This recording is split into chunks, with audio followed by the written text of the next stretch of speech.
Bersama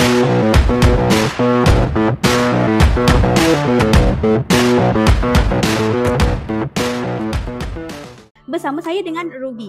Kalau korang tengah buat projek renovation ataupun projek interior, korang mesti tahu pentingnya sudut tu agar nampak lebih cantik dan tahan lama. Dekat negara luar, orang panggil produk ni sebagai bullnose corner bead. Tapi dekat sini kita panggil sebagai arch PVC corner bead. Macam apa yang korang nampak, ianya melengkungkan. Jadi kalau korang guna arch PVC ni, nanti korang punya kemasan akhir tu nampak lebih melengkung dan lebih halus, bukannya tajam. Nampak lebih moden, kemas dan selamat. Especially kalau ada anak kecil dekat rumah. Yang pertama, untuk elak retak di bahagian-bahagian sudut. Yang kedua, lebih selamat.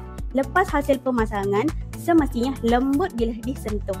Yang terakhir sekali, sudah semestinya kalau korang gunakan arch PVC ni, lepas tu korang cat, hasil dia memang sangat-sangat smooth dan premium. Jom kita tengok saiz yang kita ada. Yang pertama, kita ada yang besar ni, saiz dia 100mm.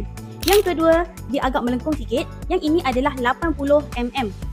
Yang seterusnya adalah 50mm. Seterusnya adalah 25mm dan 20mm. Kalau korang nak upgrade, kemasan sudut tu nampak lebih cantik dan lebih halus, korang kena gunakan arch PVC corner bead ni. Kalau korang nak tahu lebih lanjut lagi tentang produk arch PVC corner bead ni, korang boleh kontak kita ataupun datang kedai. Kita ada sediakan sampel untuk korang tengok produk ni lebih detail. Tunggu apa lagi? Kontak kita sekarang ataupun datang kedai.